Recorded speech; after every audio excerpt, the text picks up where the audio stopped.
नमस्कार, स्वागत है आप सभी का। आप देख रहे हैं न्यूज 18 राजस्थान और आपके साथ मैं हूं प्रियंका राय। खबरें देखेंगे फटाफट अंदाज में। श्रीगंगानगर की सेतिया चौकी इलाके में अमृत अज्ञात चोर ने मेडिकल स्टोर के ताले तोड़ दिए। हालांकि ताला तोड़ने के दौरान ही आहट होने से चोर चोरी करने में कामयाब नहीं हो पाया और मौके से फरार हो गया। भरतपुर जिले के डीग थाना क्षेत्र के गांव जनूथर में बदमाशों ने एक अधिवक्ता के परिवार पर हमला कर दिया। अधिवक्ता के पिता को पेट्रोल डालकर जलाने की कोशिश की गई। पुलिस पूरे मामले की जांच में जुटी है। सिरोही में कोतवाली पुलिस ने नकबजनी की वारदात कर फरार आरोपी को गिरफ्तार कर लिया। आरोपी कोर्ट में पेश होने से पहले पुलिस के बाथरूम के वेंटिलेशन को तोड़कर फरार हुआ था। कोटा शहर की खस्ताहाल सड़कों और नवनिर्मित चौराहे लोगों की जान के दुश्मन बन रहे हैं। इस मुद्दे पर भाजपा रैली निकालकर प्रदर्शन करने जा रही है।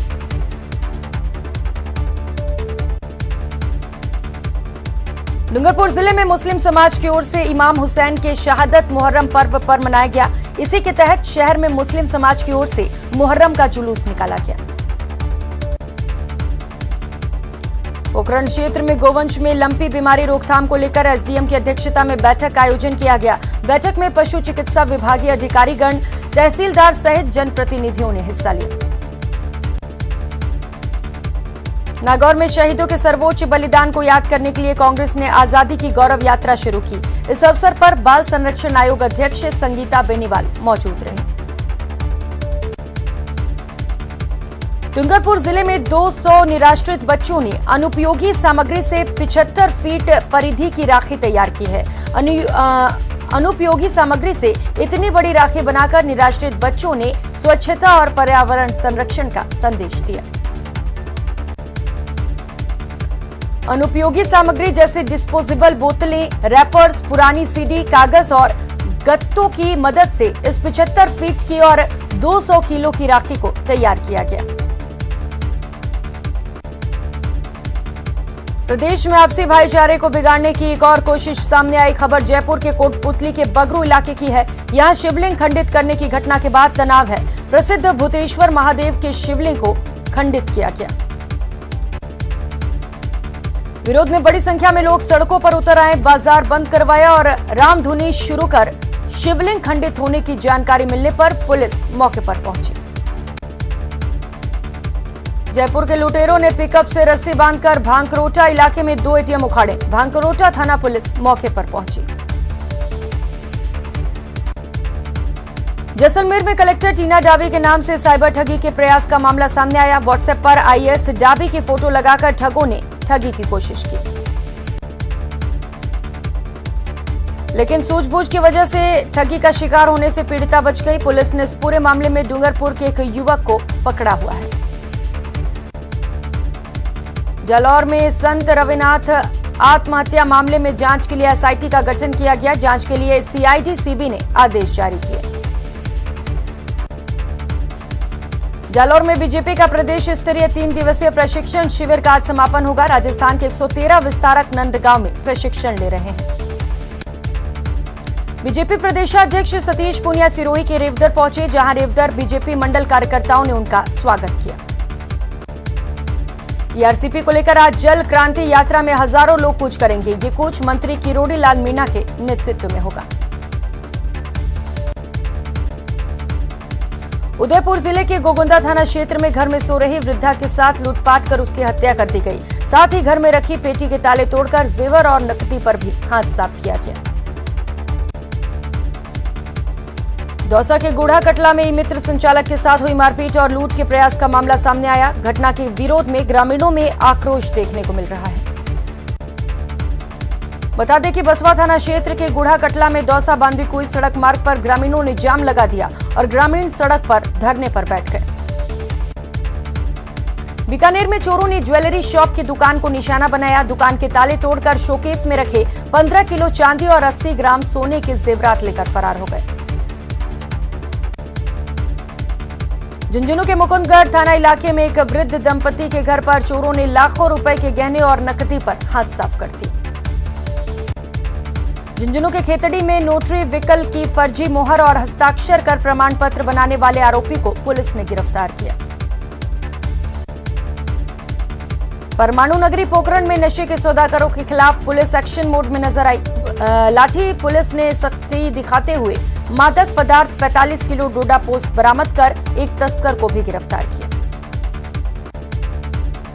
बीकानेर में खाकी का अवैध वसूली का खेल चल रहा है। इसका खुलासा किया विधायक सुमित गुदारा ने। अवैध वसूली के खेल को रंगे हाथों पकड़ा गया। फायरिंग में एक पक्ष के 2 लोग गंभीर रूप से घायल हो गए। घायलों को राजकीय सामान्य अस्पताल में भर्ती कराया गया।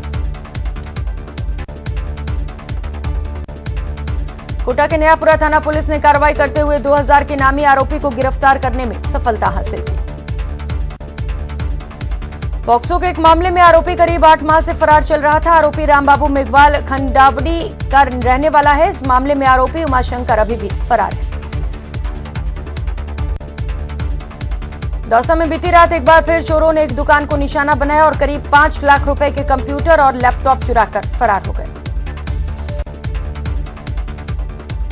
सूचना पर कोतवाली थाना पुलिस मौके पर पहुंची और मौका मुआयना कर चोरों की सरगर्मी से तलाश शुरू कर दी।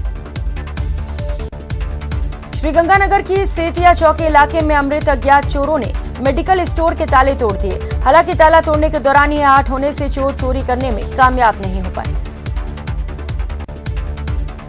कोटा शहर की खस्ताहाल सड़कों और नवनिर्मित चौराहे लोगों की जान का दुश्मन बन रहे हैं। इस मुद्दे पर भाजपा रैली निकालकर प्रदर्शन करने जा रही है। सिरोही में कोतवाली पुलिस ने नकबजनी की वारदातों में फरार आरोपी को गिरफ्तार किया। आरोपी कोर्ट में पेश होने से पहले पुलिस के बाथरूम की वेंटिलेशन को तोड़कर फरार हुआ था। कोटा में गंज मंडी के नगरपालिका अध्यक्ष पर देर रात को बदमाशों ने फायरिंग कर दी। बाइक सवार 3 बदमाशों ने वारदात को अंजाम दिया। पालिका अध्यक्ष देवीलाल जैसे तैसे कार की स्पीड बढ़ाते हुए अपनी जान बचाकर थाने पहुंचे और आपबीती सुनाई। देर रात थाने में लोगों की भारी भीड़ जमा हो गई। कोटा के लखावा इलाके में घर में घुसकर धारदार हथियार से व्यक्ति की हत्या कर दी गई। पड़ोसियों और परिचित व्यक्तियों ने ही रास्ते के विवाद को लेकर हमला किया। सीकर की कोतवाली थाना पुलिस ने शहर में हुई करीब 12 लाख की चोरी की वारदात का पर्दाफाश किया। पुलिस ने आरोपी को गिरफ्तार किया और उसके पास से चोरी का करीब 12 लाख का माल भी बरामद किया। उदयपुर में सोमवार देर रात उदय सागर रोड पर एक गिट्टी से भरा टैंकर पलट गया। हादसे में कोई जनहानि नहीं हुई। टोंक जिले के टोडा रायसिंह में खेत में काम करने के दौरान अचानक पैर फिसलने से एक व्यक्ति कुएं में गिर गया और उसकी मौत हो गई।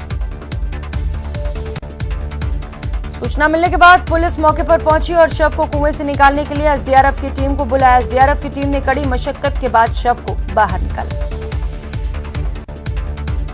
सवाईमाधोपुर के सुरवाल थाना क्षेत्र में तालाब में नहाते समय पानी में डूबने से एक युवक की मौत हो गई। सूचना पर मौके पर पहुंची सरवाल थाना पुलिस और एसडीआरएफ और सिविल डिफेंस की टीम ने कड़ी मशक्कत के बाद शव को बाहर निकाला। ईआरसीपी को राष्ट्रीय परियोजना घोषित करवाने की मांग को लेकर आज राज्यसभा सांसद डॉक्टर किरोड़ी लाल मीणा की ओर से अगस्त क्रांति दिवस के अवसर पर जल क्रांति कार्यक्रम का आयोजन किया जा रहा है। इसके लिए दौसा के नांगल प्यारीवास में बड़ी सभा का आयोजन किया गया। ईआरसीपी को लेकर आयोजित हो रही इस सभा के बाद सांसद किरोड़ी लाल मीणा अपने समर्थकों के साथ जयपुर कूच करेंगे। ऐसे में सांसद किरोड़ी लाल मीणा के कार्यक्रम को देखते हुए प्रशासन पूरी तरह से अलर्ट है। 12 से खबर है, यहां राजकीय उच्च माध्यमिक विद्यालय के छात्र और छात्राएं सड़क पर उतर आए। दरअसल छबड़ा तहसील के विद्यालय के प्रधानाचार्य कमलेश मीणा का स्थानांतरण निरस्त करने की मांग को लेकर यहां पर नारेबाजी की गई। पोखरण क्षेत्र में गौवंश में लंपी बीमारी रोकथाम को लेकर एसडीएम की अध्यक्षता में बैठक का आयोजन किया गया। बैठक में पशु चिकित्सा विभागीय अधिकारीगण, तहसीलदार सहित जनप्रतिनिधियों ने हिस्सा लिया। देश में आजादी का अमृत महोत्सव मनाया जा रहा है। पीएम की अपील पर पूरा देश हर घर तिरंगा अभियान से जुड़ रहा है। राजधानी जयपुर के ऐतिहासिक सलीम मंजिल में इस साल हजरत इमाम हुसैन की कुलाहे मुबारक यानी टोपी पर जियारत के साथ ही घर घर तिरंगे। पिछले 200 साल से जयपुर में मौजूद इस टोपी को हर साल सिर्फ मुहर्रम पर दर्शन के लिए खोला जाता है। हजारों की संख्या में लोग टोपी के दीदार के लिए पहुंचते हैं। डूंगरपुर जिले में 200 निराश्रित बच्चों ने अनुपयोगी सामग्री से 75 फीट परिधि की राखी तैयार की है। अनुपयोगी सामग्री जैसे डिस्पोजेबल बोतलें, रैपर्स, पुरानी सीडी, कागज और गत्तों की मदद से 75 फीट राखी का निर्माण किया गया। नागौर में शहीदों के सर्वोच्च बलिदान को याद करने के लिए कांग्रेस ने आजादी की गौरव यात्रा शुरू की। इस अवसर पर बाल संरक्षण आयोग अध्यक्ष संगीता बेनीवाल भी मौजूद रहीं। पैगंबर हजरत मोहम्मद के नवासे हजरत इमाम हसन हुसैन शहीद करबला में शहीदों की याद में आज मुहर्रम मनाया जा रहा है। इससे पहले सोमवार को शहर के मुस्लिम बाहुल्य इलाकों में ताजीर खड़े किए गए थे। मुहर्रम की 9 तारीख को सोमवार रात अजमेर में ख्वाजा के दर पर मिनी हाइडोस खेला गया। अंदरकोट में आशिकाने हुसैन ने तलवारों से छोटा हाइडोस खेलकर करबला जंग के मंजर को साकार किया। कोटा में आगामी त्योहारों और पर्वों के मद्देनजर 11 सितंबर तक धारा 144 लागू की गई है। शहर में सांप्रदायिक सौहार्द और कानून व्यवस्था बनाए रखने के लिए पुलिस अलर्ट मोड पर है। आदेशानुसार जिले की सीमा में कहीं भी 5 या 5 से अधिक व्यक्ति एकत्रित नहीं होंगे। कोई भी संगठन, संस्था अथवा समुदाय सक्षम स्तर से बिना अनुमति सभा नहीं निकालेंगे और जुलूस नहीं निकाला जाएगा। परमाणु नगरी पोखरण में विश्व आदिवासी दिवस धूमधाम से मनाया गया। पोखरण शहर के कई मोहल्लों से भव्य शोभा यात्रा निकाली गई। डूंगरपुर में जिला कलेक्टर डॉक्टर इंद्रजीत यादव और एसपी राशि डोगरा आज सुबह होते ही सिटी राउंड पर निकले। दोनों ही अधिकारियों ने शहर में कई रास्तों का विजिट किया। करौली में सावन माह में शहर के शिवालयों में भक्तों का तांता लगा रहा। इस मौके पर शिव मंदिरों में रुद्राभिषेक, जलाभिषेक के आयोजन भी किए गए। झुंझुनू के सुल्ताना समेत अन्य जगहों पर ताजिए निकाले गए। दिन ए दिन हक के लिए करबला में शहीद हुए इमाम हुसैन और उनके साथियों की शहादत की याद में सोमवार को कत्ल की रात मनाई गई। कोरोना काल की वजह से 2 साल बाद ताजिए इमाम बाड़े से बाहर निकाले गए। मुहर्रम की 9 तारीख को कत्ल की रात मनाई गई। असर की नमाज के बाद ताजियों को इमाम बाड़े से बाहर निकाला गया। कृषि एवं पशुपालन मंत्री लालचंद कटारिया ने रोडवेज बस स्टैंड स्थित सार्वजनिक गौशाला का निरीक्षण किया। इस दौरान मंत्री लालचंद कटारिया ने मौजूदा समय में फैल रही गौवंश की लंपी बीमारी को लेकर विभागीय अधिकारियों के साथ चर्चा की। मंत्री कटारिया ने कहा कि लंपी बीमारी गौवंश में कोरोना की तरह महामारी है। इससे निपटने के लिए विभाग के अधिकारियों को सतर्क रहना होगा।